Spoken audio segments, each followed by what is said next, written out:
Hi, everybody. I'm Tom Christensen. I direct the China in the World program here at Columbia University.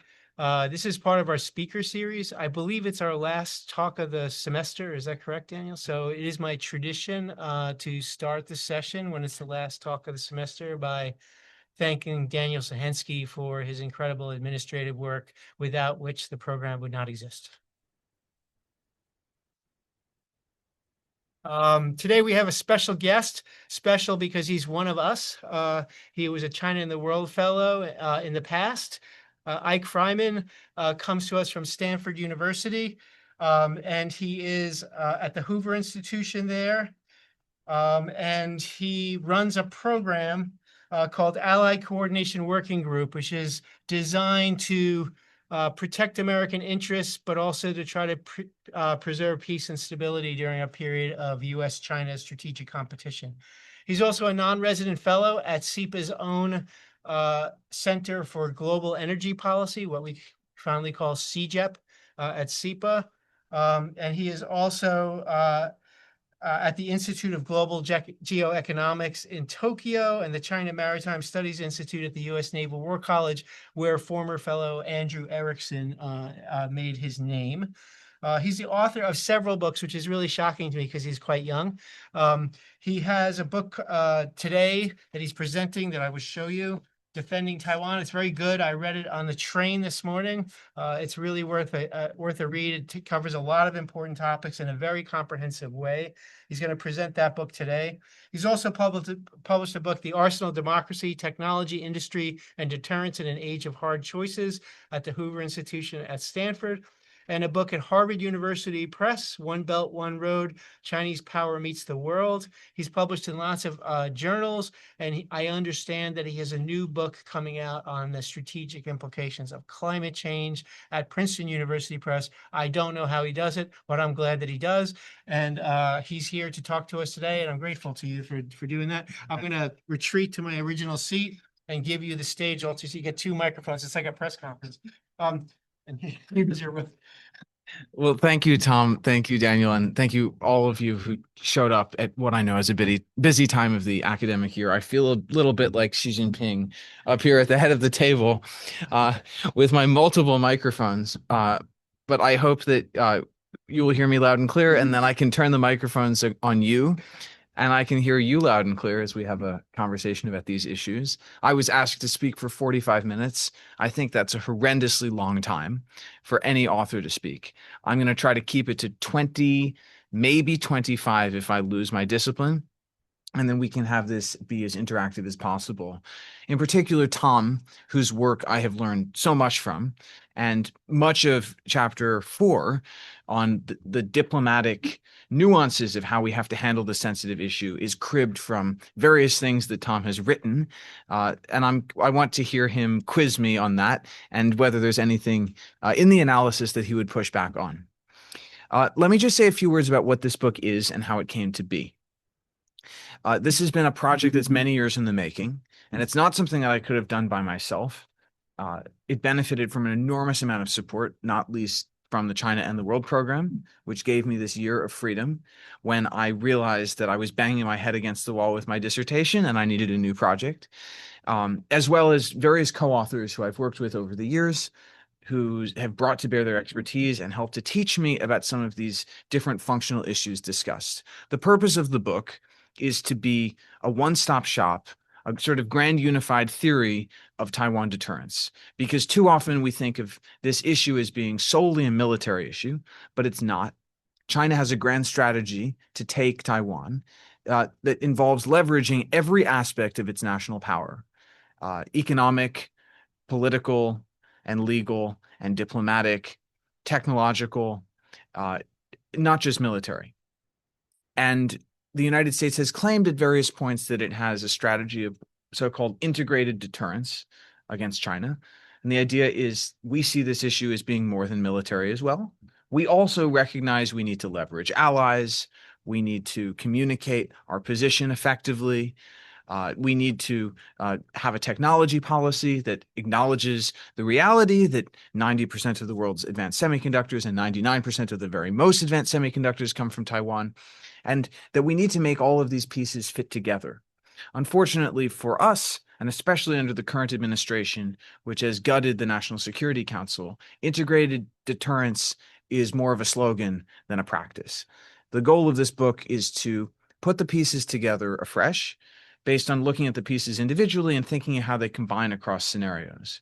But I don't necessarily have the final word. Some aspects of this book will inevitably be overtaken by events, possibly as soon as next month when President Trump meets Xi Jinping in Beijing.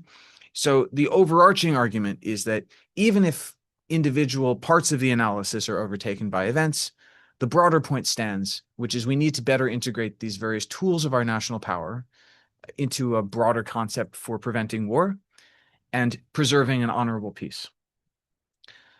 I think most of us can get behind the preventing war part. We all know China's nuclear armed power. No two nuclear armed powers have ever had a proper kinetic fight. Therefore, any war with China would be intrinsically catastrophic and potentially risky to the humanity and the modern world as we know it. But what do we mean by the preservation of an honorable peace? That's a harder question.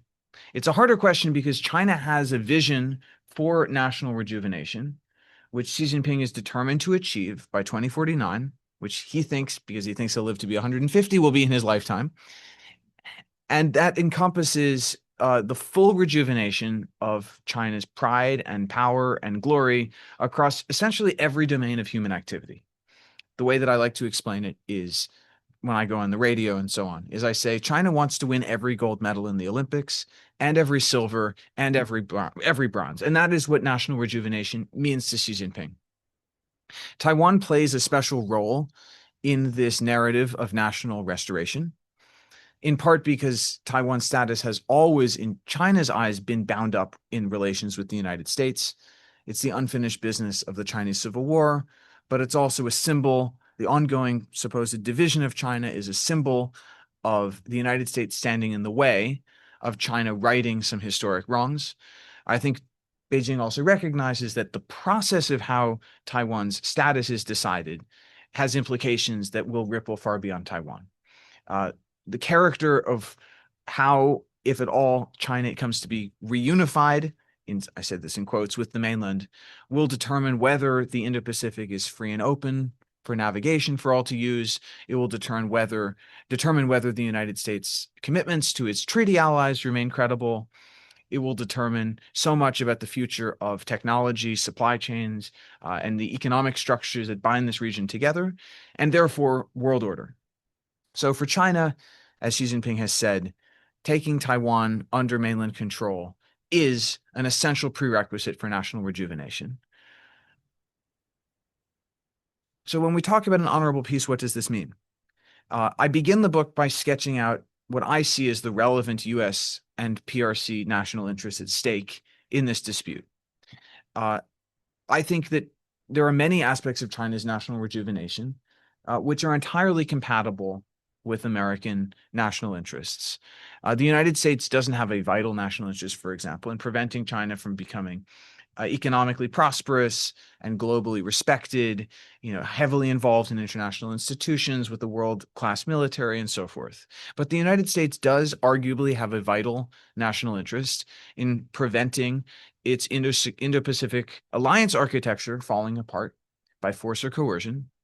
The United States has a vital national interest in securing the freedom and openness of international airspace and waterways in this region, because this is, in the end of the day, how these supply chains, these technological supply chains that make our modern world possible, are able to be created and are not able to be taken by force under the control of any one country. The United States arguably has an interest, a vital national interest, in preventing China from dominating the commanding heights of AI. And so when we talk about an honorable peace, what we mean, in a sense, is that Taiwan's status must be determined according to U.S. interests, without force or coercion, and in a manner that is democratically acceptable to the people of Taiwan. That's a longstanding principled position, but I think it is all the easier to justify today as we stand at the cusp of this technological revolution. The question is how to align this potential conflict of how the United States perceives its vital national interests and how China perceives them Andrew Nathan, a member of this community, argued in a review of the book that it increasingly looks like a zero-sum game. I'm not entirely persuaded that it's a zero-sum game. I think there are potential ways you could devise a so-called win-win solution around this problem, but it looks very difficult. From where we stand today, it looks very difficult. And that is why I think on the current trend, the United States and China are headed to either a crisis or a war to resolve their dispute over this issue. I happen to think, based on the military analysis in this book, a crisis is more likely than a war. But I think a crisis would be terrible. It would have the possibility of escalating out of control. It would test American democracy, American institutions as never before. And if the United States failed to meet the test of that crisis, it could potentially suffer devastating long-term consequences to its national interests. So I say all of this as prelude to make the point that this is not just a military problem. The stakes of this issue are not just military in character. And some of the scenarios that are most likely to test us and for which we are least prepared actually aren't, strictly speaking, military at all. I look at two categories of scenarios in the book, which try to cover the full range of options available to Xi Jinping. We don't know how the man thinks. We don't have a being John Malkovich style view into his brain. And therefore, we have to be somewhat deductive. We don't know which options he is being briefed on, which he prefers. We have to make sure that we have some kind of a concept to deter every one of the major options available to him. And these are options that are available in combination or in sequence. It's not like he only gets to pick one off of the menu. I divide them into two categories. The first is what I call gray zone scenarios. Gray zone encompasses everything from where we are to the outbreak of kinetic war. And that includes the peak of a potential crisis. I happen to think the gray zone scenarios are actually the hardest. And then the second are, you could call them kinetic scenarios. They're scenarios in which shots are fired. They involve or could involve an amphibious invasion of Taiwan, a bombardment of Taiwan, decapitation strikes against Taiwan's political leadership, large-scale violent united front activity in Taiwan, or even a blockade. A blockade is different from a quarantine. A quarantine is the first of the gray zone scenarios I discuss. It is vitally important to differentiate between these two things, even though the line between them is actually quite fuzzy. A blockade, I define as manipulating the flow of people and goods in and out of Taiwan by physical force. A quarantine is not that. A quarantine is fundamentally a legal operation. It's an assertion that the PRC has the legal authority to control who and what comes and goes from Taiwan province, including via the maritime and airspace around Taiwan, which is international waters, international airspace under international law.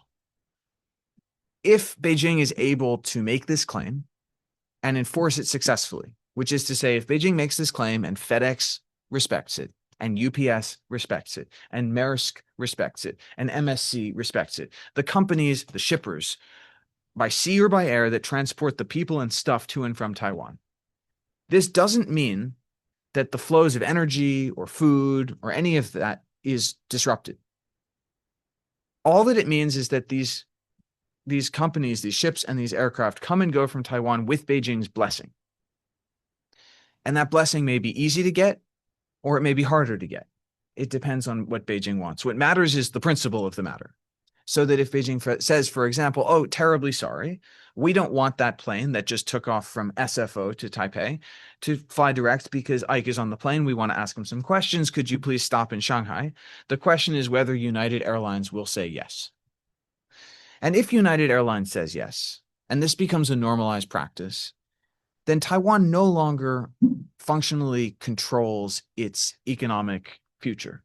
It no longer has economic autonomy. Taiwan today is a member of the World Trade Organization. It can sign its own trade deals. It can import and export whatever it likes. In this world that I'm describing, that is no longer the case.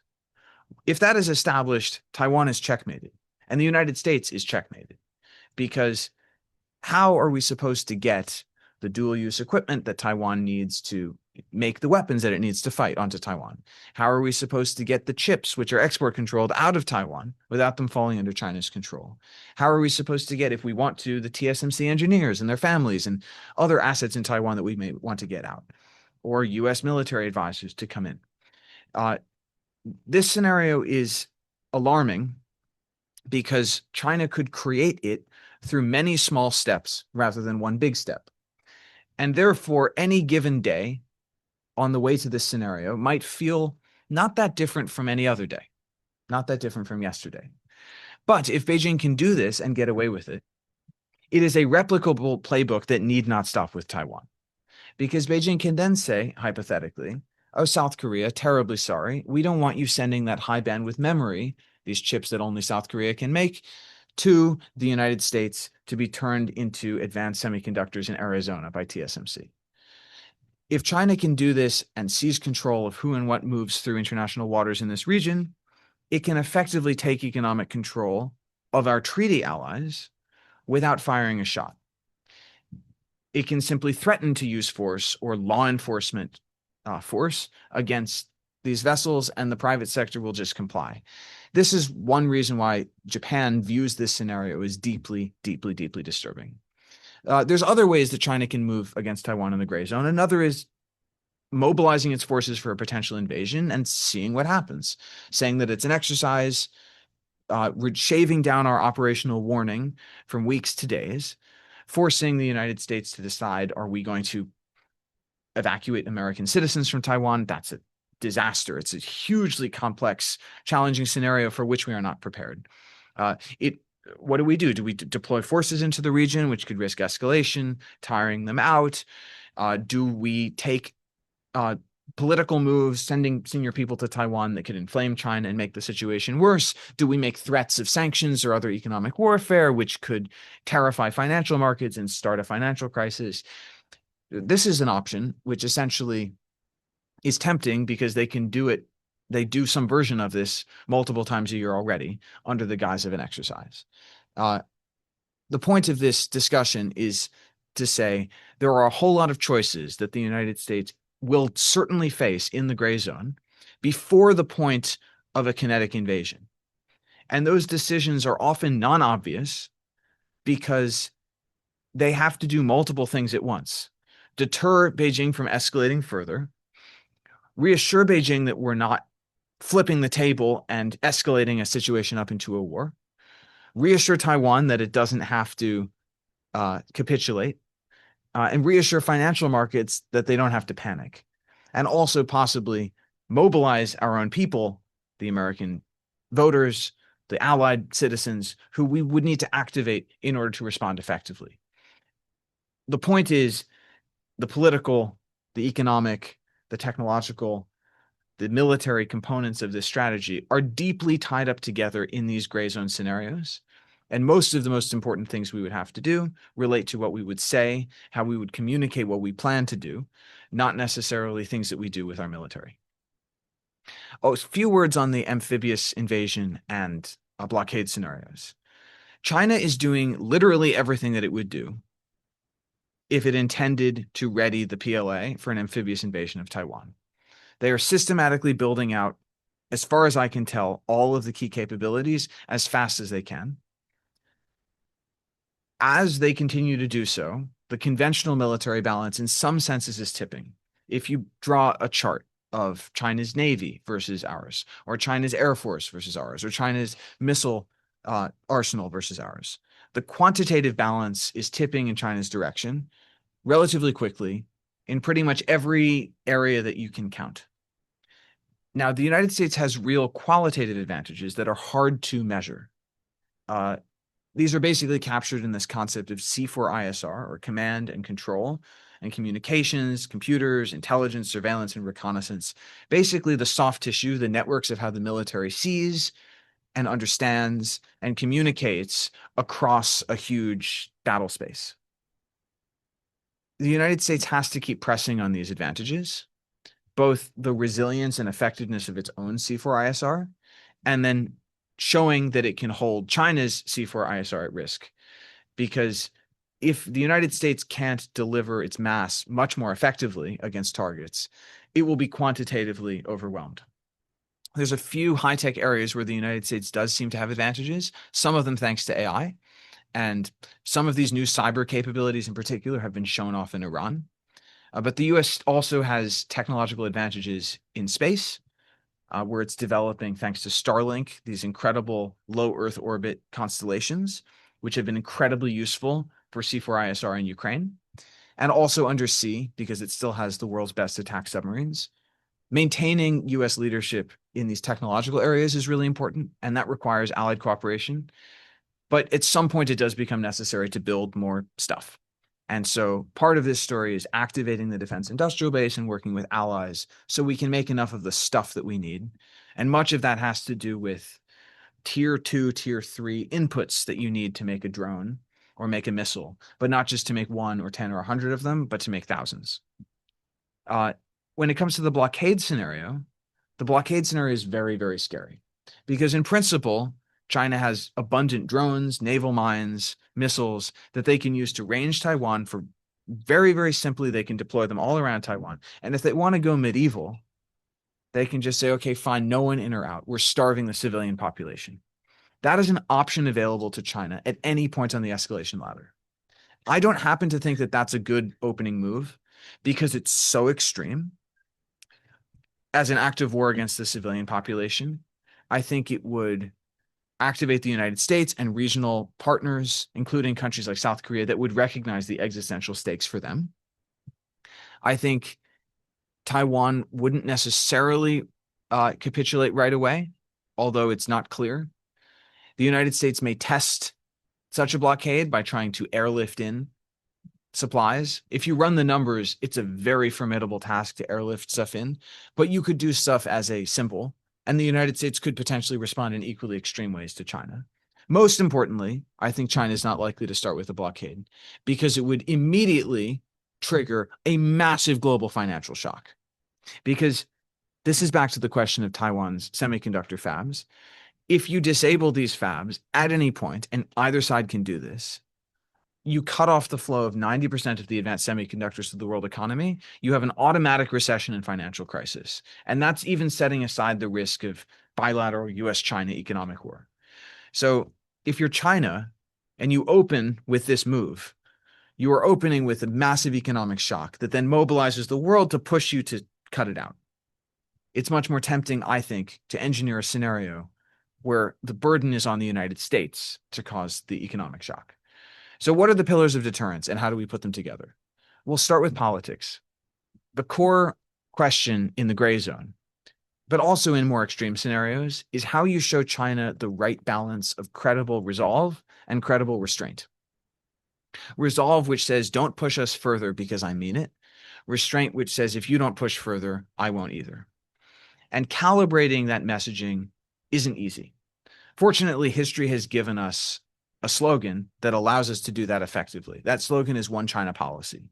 The substance of One China policy is elaborate, it's disputed, but we can get into this in the Q&A. The point is, this seems to have this mythic totemic quality where if you say to Beijing, the One China policy hasn't changed, then they sort of nod and at least they get it. And it's the same in Taipei. So without being too cute, I don't think it's a good idea to reinvent the One China policy as we go. Claiming that the United States remains committed in principle to the One China policy and to its components is very important. One implication of that is that as Beijing pushes in the gray zone, one of Beijing's political tactics is to say, oh, the United States is hollowing out the One China policy or is breaking from the One China policy. As if Beijing is making the threat that if we, the Americans, take one step further, that all of a sudden the One China policy will crack. And Beijing will say, the 3 communiques, which are the basis of our political relationship, the Americans have thrown them out the window. Now you have forced us to do something extreme. This is not, I think this is pure propaganda. In fact, I think the United States should flip the script and say exactly the same thing to Xi Jinping. And to say, we have 3 joint communiques, which are the basis of our political relationship. So why are you hollowing them out? We remain committed to our longstanding agreements, but you are trying to break away from them. The basic idea is that in the gray zone, the only way to deter is to push back with a principle of proportionality. And if China is pushing in one domain where it's not possible for us to push back proportionately, we need to push back in another domain in a manner that we deem to be proportionate. And China, this is challenging because China may say that our actions are disproportionate. They may accuse us of escalation. They'll use all kinds of psychological tactics and propaganda tactics to suggest that we are escalating. But we need to communicate to them, if you don't want us to push in our gray zone, don't push in yours.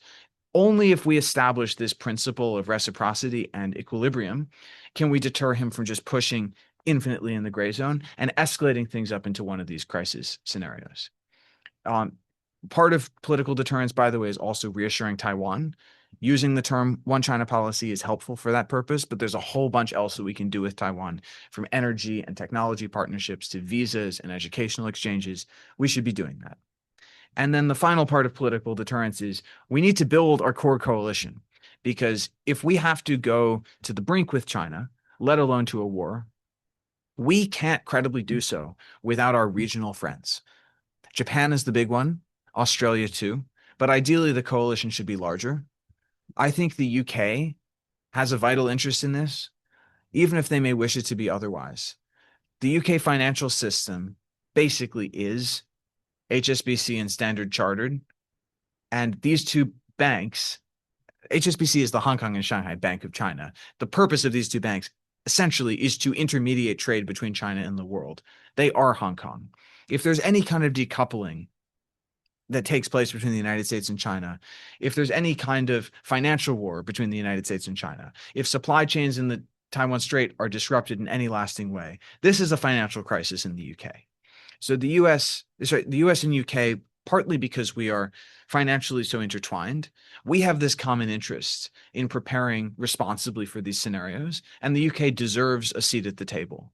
Ideally, I argue in the book, we should stop abusing Canada too and bring them into the process, but I think that's a fraught issue at this particular moment. Building the core coalition is important because there are scenarios where relations with China truly breaks down. Scenarios where deterrence fails. And in those scenarios, the question becomes not only how do we fight China, how do we punish China, but what kind of world do we want to live in? If the current economic and political order that has structured the world since 1945 or 1989 breaks down, we will have to make decisions in a very short period of time that could determine the shape of international order for years or decades to come. And those decisions have a bearing on our alliances and also our relationships with non-allied partners. So the question of who is working with us and how, and whether we structure that order to give flexibility to our partners or to present them with rigid binary choices, these are very, very fundamental questions that we should be thinking through now rather than improvising in the moment. Just to move more quickly through the next two pillars of deterrence.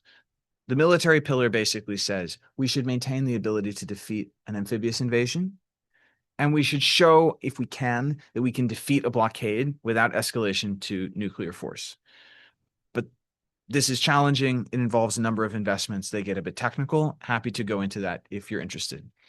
On the strategic level, strategic deterrence used to be nukes. Strategic deterrence used to be mutually assured destruction. I can nuke Tom, Tom can nuke me. If we have reliable second strike capabilities, Tom doesn't want to strike first, and neither do I. The logic was brutal, inhuman, but it was relatively simple. You could explain it to a child, and it worked. Strategic deterrence has become more complicated because the command and control infrastructures that sustain our nuclear forces are increasingly dependent on space-based architectures and ground stations, which can be cyber attacked or threatened in other ways. And so the resilience of our nuclear posture and China's are now fundamentally connected to the balance of power in outer space and in cyberspace. And this is a key way in which AI is about to, if it's not already, disrupt the US-China strategic balance. Because AI potentially carries with it the possibility of unlocking cyber superpower in a very short period of time and discovering zero-day exploits in systems that were long thought to be completely safe.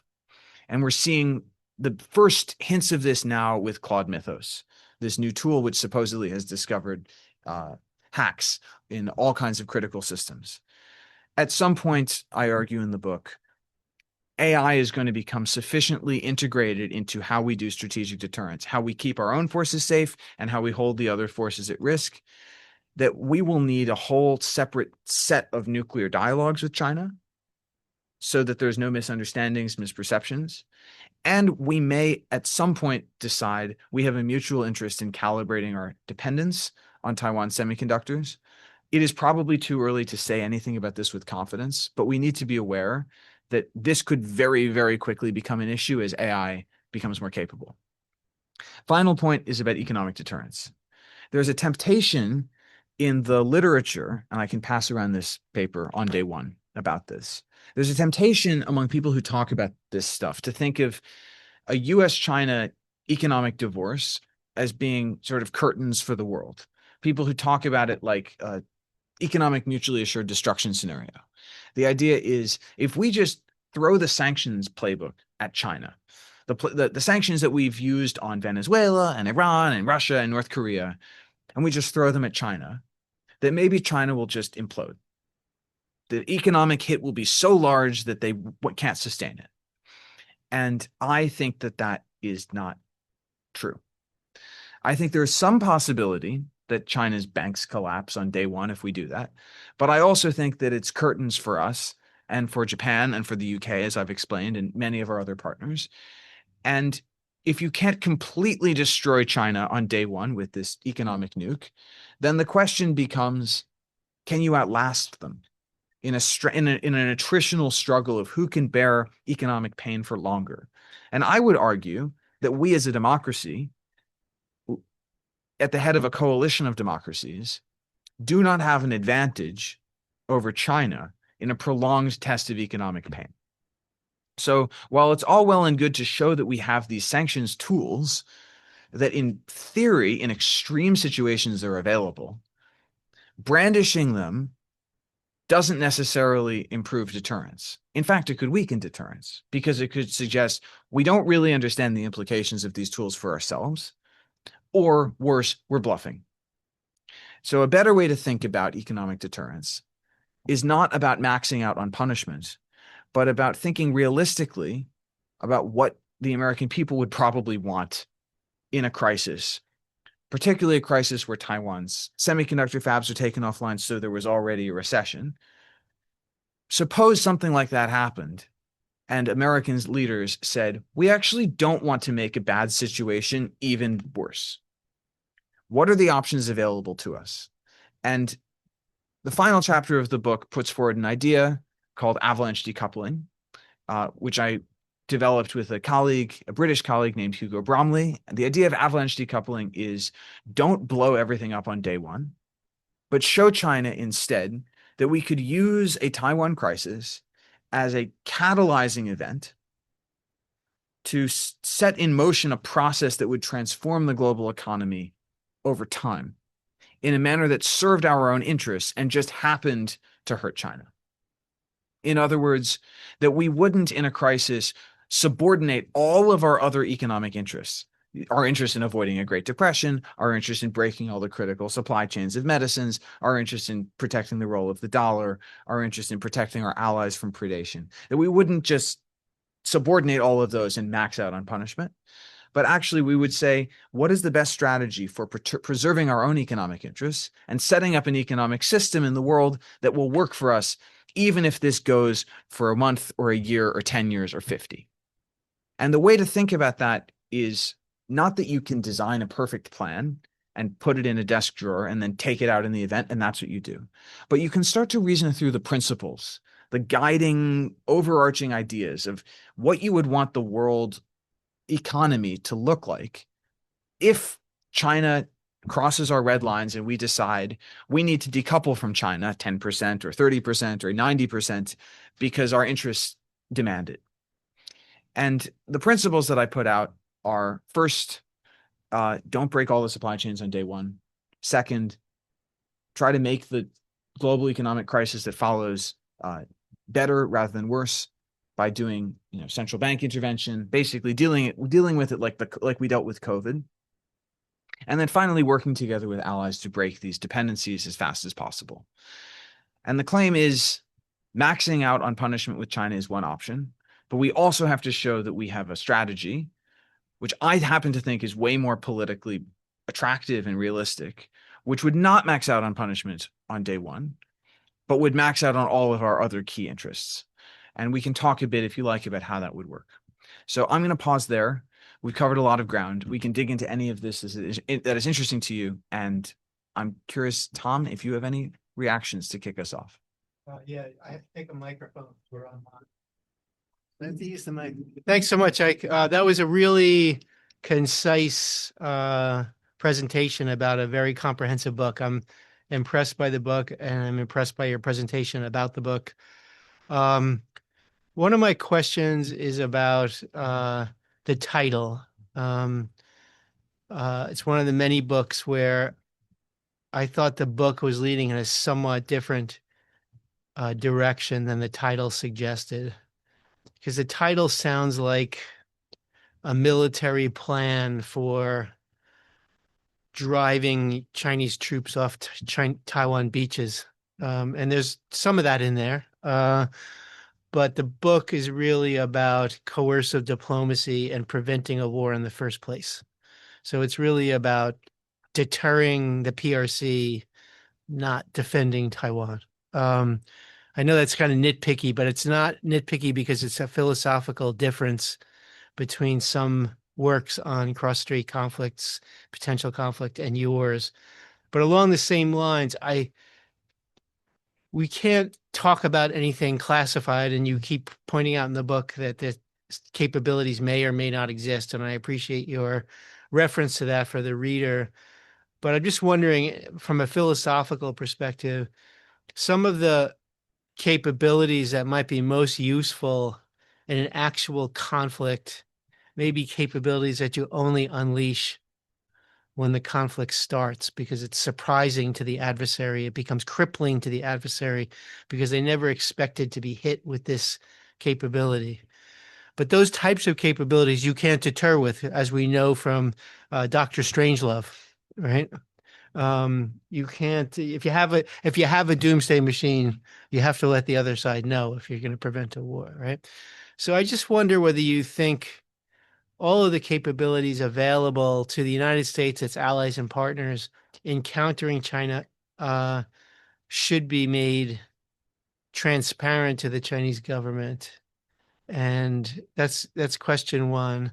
And then question two is, how credible do you think the United States is in, let's say, your avalanche economic sanction scenario? How credible do you think the United States is as a leader of a coalition of countries, given the tensions between the United States and its allies over things like tariffs and demands for investment in the United States? Do you think, that coalition is currently cohesive? And B, if it is, do you think it's convincing to Beijing in peacetime that it is cohesive and will remain cohesive after something like a blockade is launched? Because that's a long-term proposition. Blockade's unlikely to lead to Taiwan caving overnight. So in peacetime, Beijing has to think, if we do a blockade, it's going to last a long time. Taiwan is going to hold out, and this coalition that you have envisioned will be punishing us together, and will maintain cohesiveness throughout that process in order for deterrence power to be maximized. It's a long, actually, my question was half the length of your talk. So, but those are the topics that I have in mind, because I personally think, because I've been worried about Taiwan's security my whole adult life, I personally think if we fail to deter a conflict across the Taiwan Strait, Taiwan will be severely damaged no matter what. And that's not protecting Taiwan. So I want to deter the attack. And I think a lot of the preparations you laid out so well in the book are essential to that. I'm just wondering how credible you think it all is, how we're Yeah. doing in terms of this cohesive coalition, and whether we should reveal our most exquisite capabilities to Beijing in peacetime so as to not surprise them in a war in which, even if we win, quote unquote win, everyone loses, especially Taiwan. Yeah. So some very thoughtful questions. And let me start with the question of revealing all of our capabilities. This is a perennial problem in cyber, because the most valuable exploits are only valuable when you keep them secret. And from an intelligence collection point of view, that's especially true. However, as we know from the Dr. Strangelove reference, the doomsday machine only deters if the enemy knows about it. I think that this logic of, reveal all of your capabilities, that is the best way to deter, made a lot of sense when nuclear weapons were paramount in the strategic balance. I think it makes less sense as cyber and AI. And AI, let's face it, fundamentally, at least for now, it's a cyber tool. As AI and cyber become more important for the strategic balance, that logic, I think, shifts. I have a concept that I talk about, I think, obliquely in the book. It's developed in another working paper that is not yet published, but it basically says we have a lot yet to learn about how AI interacts with strategic deterrence, but the basic idea is that we should maintain the largest possible lead. We should establish the largest possible lead now, because we may have to trade some of it away later. Mm-hmm. Establish the largest possible lead and signal so that China understands that it is qualitatively behind. And this is tricky because AI doesn't always mean AI. There's many different capabilities, and these capabilities can be jagged, where you're good in some stuff and bad in other stuff. But to take the example of the Iran war, the United States has demonstrated that it can use AI for sensor fusion, for targeting, for all kinds of stuff within military operations. And then it demonstrated that in how it organized its campaign, and China observed it. And the open source indications that I've seen over the last few days indicate that China is very much aware that it is behind in these capabilities. China has no equivalent to Palantir, for example. So if you can establish to your adversary that you have a qualitative advantage, the questions become, what does the adversary think the delta is between your capabilities and theirs? And then what is their perception of the second derivative? Whether that alpha is, or rather that delta is increasing or decreasing. Is your lead widening or closing? Depending on the perceptions of that balance, your technological lead can be potentially stabilizing, or it can be destabilizing. Because you can imagine a world in which China believes, for example, oh my goodness, in 3 months or 3 weeks, all of our nuclear weapons can be cyber attacked, and then we'll be helpless if the Americans strike first. Therefore, we should use them or lose them. And that is a temptation which, as far as I have seen, is not yet well understood in the theoretical literature about nuclear deterrence. So I'm not claiming to have solved this problem in the book. The book essentially screams in this analysis, we need more study of this. What I do think is that if the United States can achieve a durable lead in these AI capabilities, it can hopefully develop a strategic signaling doctrine that involves a regular cadence of exercises and operations to show some of what we've got, and then regular consultations. And the goal would be to show we are more capable than you, but we are not wildly more capable than you, or the delta is not increasing very, very rapidly. That the difference in capabilities between us is somewhat steady, and that may have a deterrence effect, but I don't really know. One thing that I do think is quite interesting is how the United States used SDI, also known as Star Wars in the Cold War. The United States had achieved something similar to what we're talking about with AI today, which is a massive advantage in the ability to use space-based communications and computers to do global C4ISR. So it didn't have to communicate to its ships and its planes and submarines by radio. It could do it by satellite, which was more secure and instantaneous and allowed them to operate much more stealthily.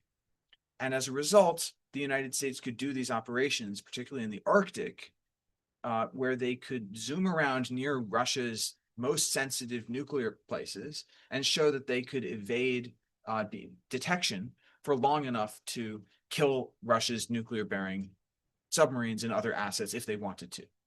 And this sent the message to Moscow: the United States has this technological lead. It is godlike in some ways. Well, if they can do that, then why couldn't they build Star Wars?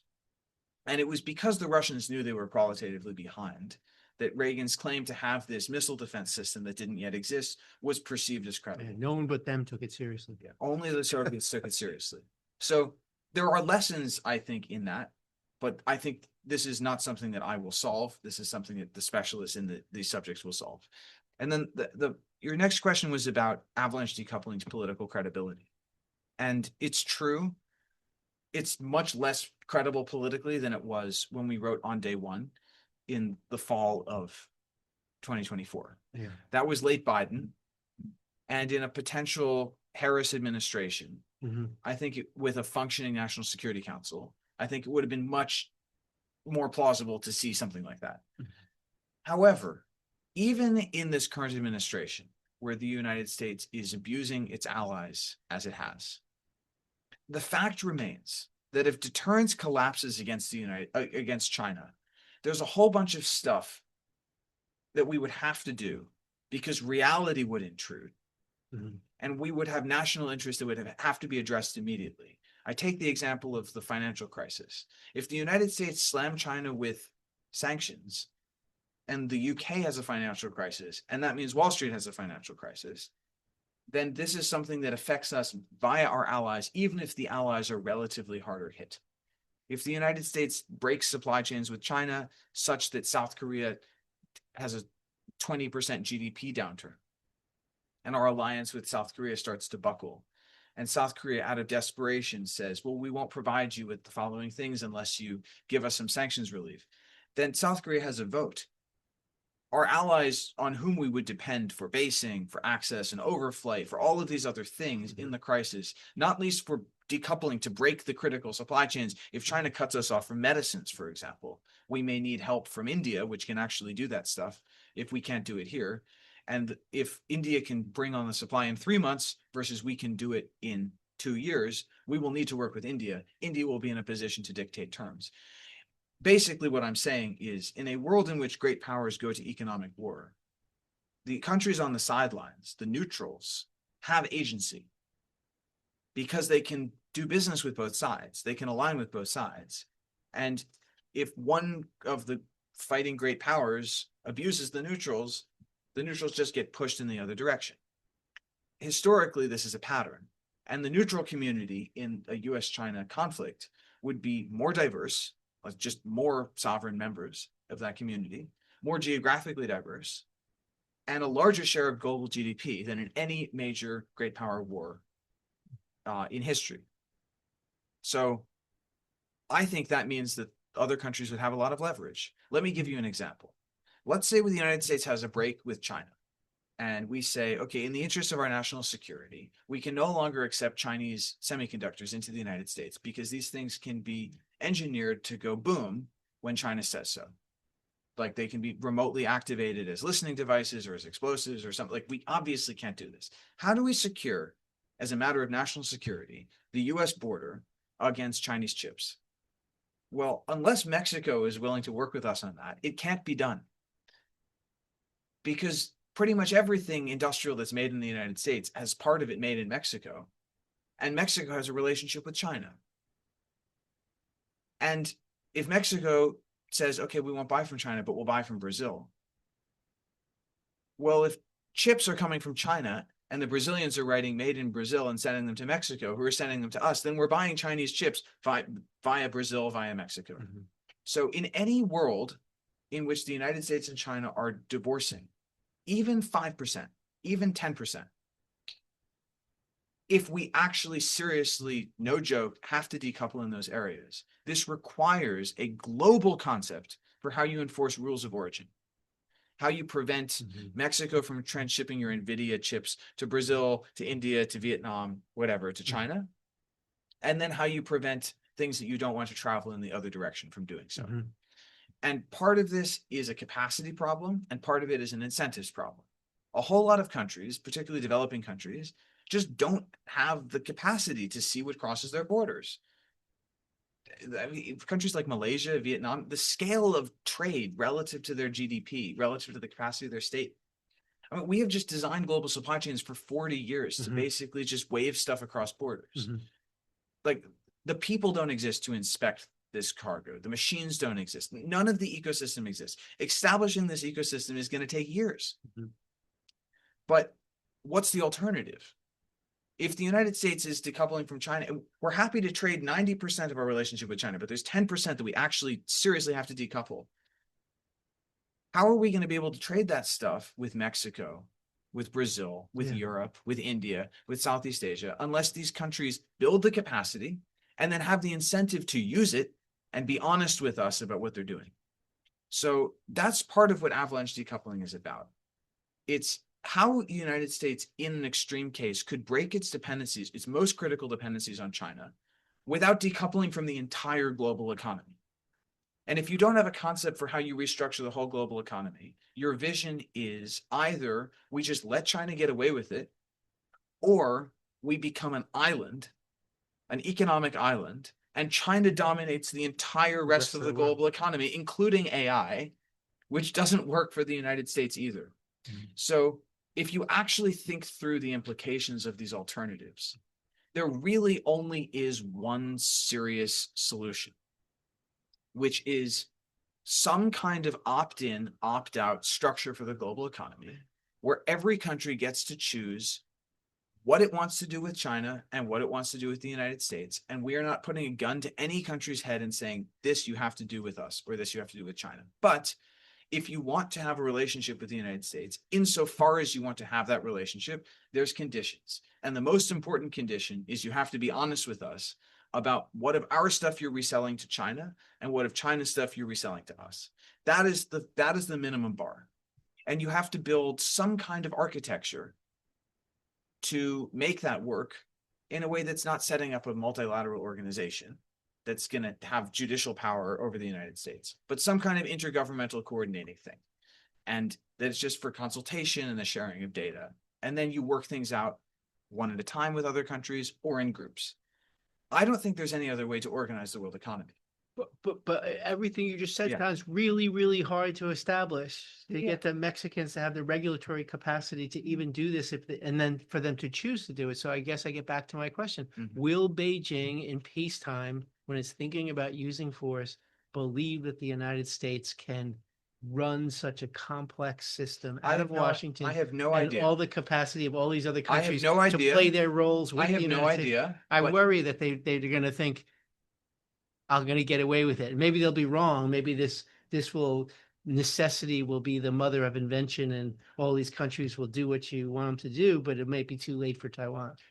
I think that is absolutely possible.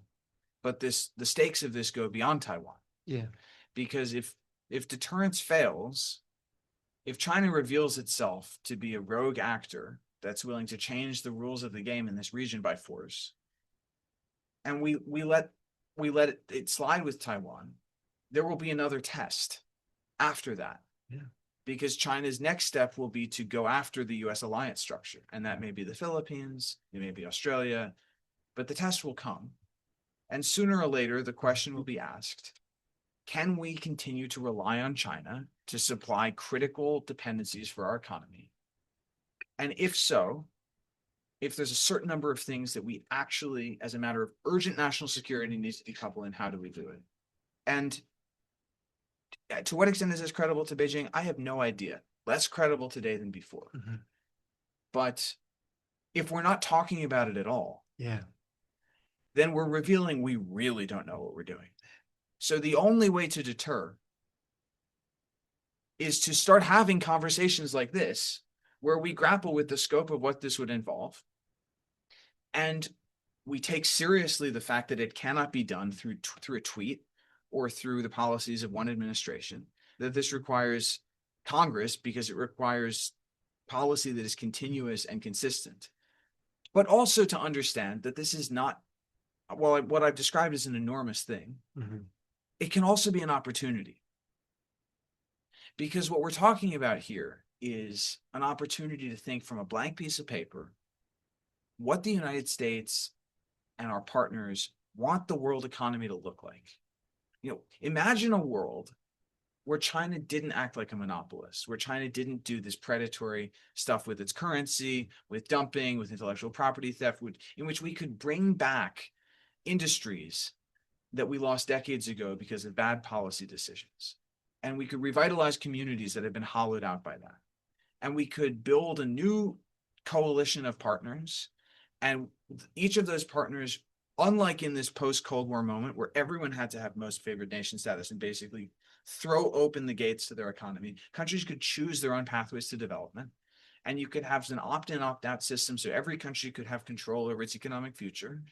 And it's a different world, but it's a world in which the United States could remake itself economically and resolve some of these problems with our social contract that emerged from these decisions we made in China. And it would get us out of a toxic, abusive relationship. So the pitch is political, ultimately. It's to the American people. Are the American people going to accept this? Or would we rather continue to be hollowed out by China's overcapacity? And then in time, if China seizes the advantage in AI, have our entire services sector wiped out? We can choose. But I think to present it as an opportunity to make some hard choices in the short to medium term, but potentially come out much healthier as a country, as a world on the other side. That's just one way of saying this wouldn't necessarily be the end of the road economically for the United States. It could be hard, but if we could choose to treat it as the end of the line, economic mutually assured destruction.